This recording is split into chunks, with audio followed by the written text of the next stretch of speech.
we'll take our final story with this video of a young boy whose shocking revelation of a career path has generated a huge debate on social media. Thank you. If this is your first time of seeing my post, please, I would like you to comment, like, and share, and please follow my page and click on notification button so that whenever I drop a new video, you'll be notified. Thank you, and God bless you. I just want to tell us some things that we need not to expose our children to. Because those children you are seeing, you think they are very small. They are not small. They are not small. There was a time the child should be about 2 years or thereabout then, 2 or 3 years then. This child, whenever he sees a lady, he will lie under the lady. Maybe if the lady is sitting down or standing, you just lie under the lady's leg. I observe it like frequently. So I just discovered that what is this child looking for? Because whenever he's doing that, his third leg will rise, his third leg will stand. And I begin to imagine what is happening. So it was then we started beating the child. Where do you think that child learned such a thing from? The mother might think it doesn't matter, and she and daddy try to do some certain things which children ought not to see. And at the end of the day, the child has recorded it on his memory. And before such a thing can be erased from such child, it will be very hard, it will be very difficult.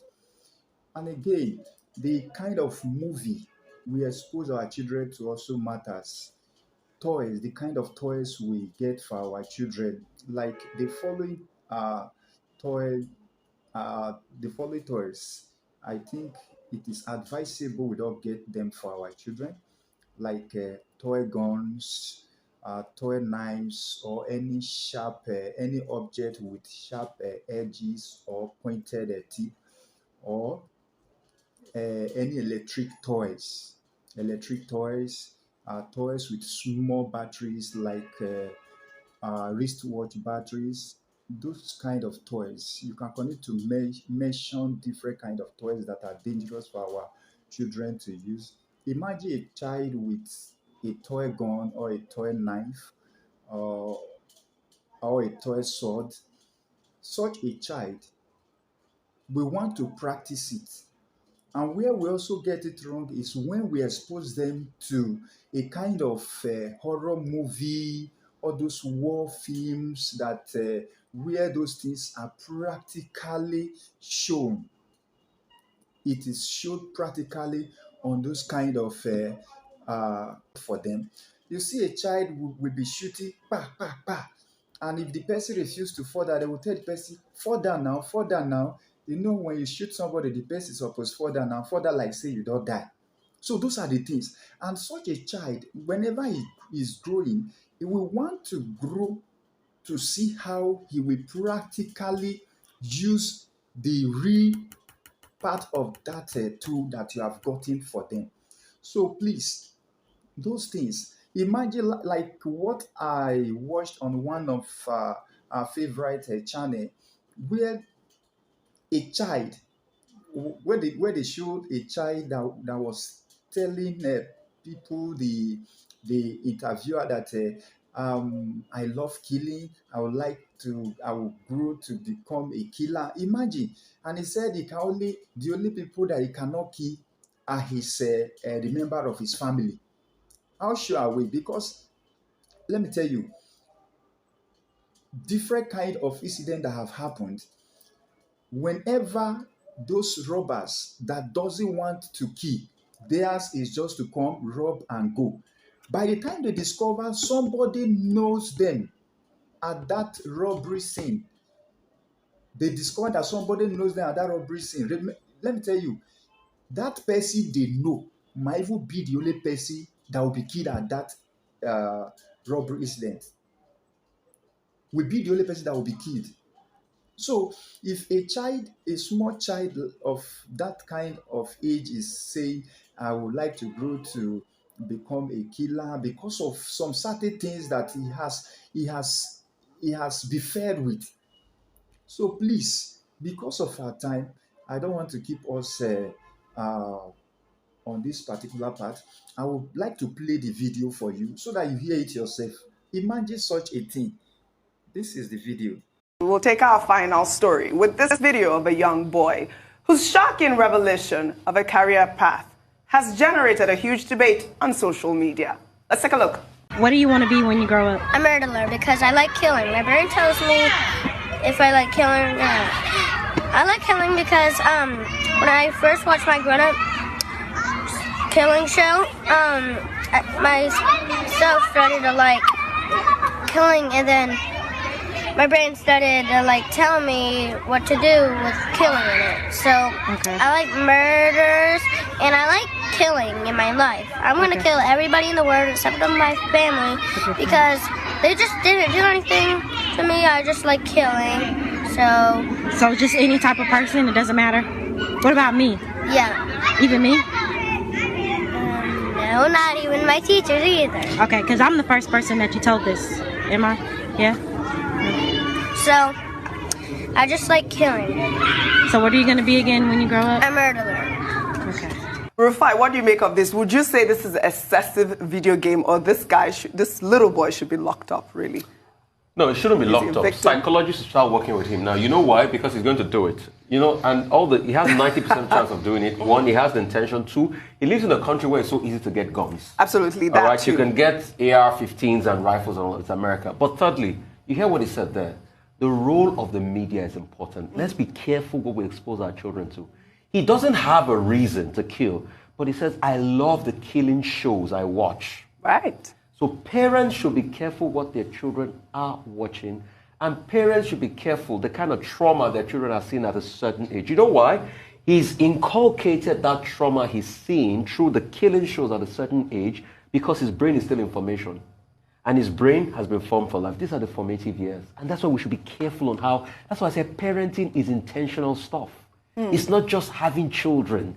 You have to be intentional. So they need to get him across to psychologists, start to watch him. But if they leave him to roam like a normal citizen, he will do it. He's in a country where you have access to guns and all of that, and he's got the motive in the head. He will kill. Tundu Abiola. I read about Jeffrey Dahmer, Ted Bundy, a bunch of serial killers, and they manifest those traits from childhood. Yes. Right. And they start by torturing and killing animals, like a stray cat, a stray dog, and they get that bloodlust. This child is dangerous. I can also never forget the case of Jamie Bulger, the 2-year-old child whose mother turned her back in a shop in the UK. This was many years ago. I was in school, and I still remember so vividly.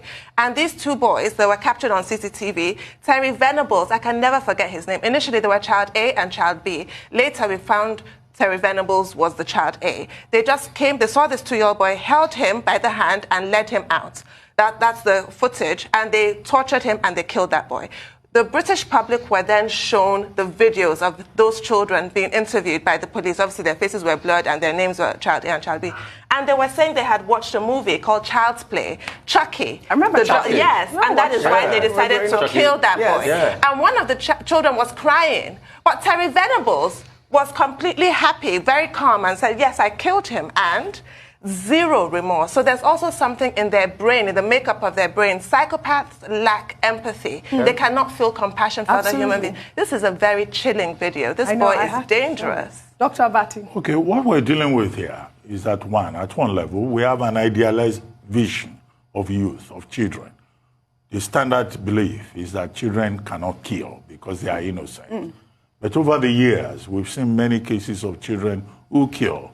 13-year-old throwing a baby from upstairs, young school children in Colorado, in Texas, and other places going to school with guns and killing their classmates. Now, there was an essay that was done by the New York Times, December 14, 1996, in which, there was an attempt to look at all of this. And that essay is very instructive.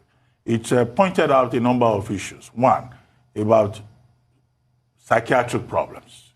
It was proven based on essays in the Journal of the American Medical Association, that even young persons can be psychopaths and that they will reproduce those patterns as they grow older. Two, parenting was also pointed out that some of these children who become psychopaths and murderers and promoters of homicide later, some of them come from homes where there is a lot of domestic violence. Yes. And they grow up believing that violence is the norm. The third point, of course, has to do with the fact that some parents, which is the point that Rufai was making, do not pay enough attention to how their children grow up. They just abandon them, and these children are nurtured, by other forces within the environment, particularly now that there's a lot of violence in, popular culture. Right. So these are some of the problems. The concept is that of the battering child, the child, who just grows up and he wants to kill. And it's unfortunate that we have this demonstration of a child saying he would love to kill. But he made an exception. He says, except members of his family. Yes. But who knows whether his psychosis will not grow to a level where even members of his family will not be helped. So I think that, he needs help. Absolutely. As has That's the been first pointed out. thing they have to do immediately. They have to take this boy and get him the help that he needs. But like I was saying, I also feel that he is a victim of what we put out there. I really do want to say that. Yes, that too is another very strong argument. Well, that's all I have for you on What's Trending today.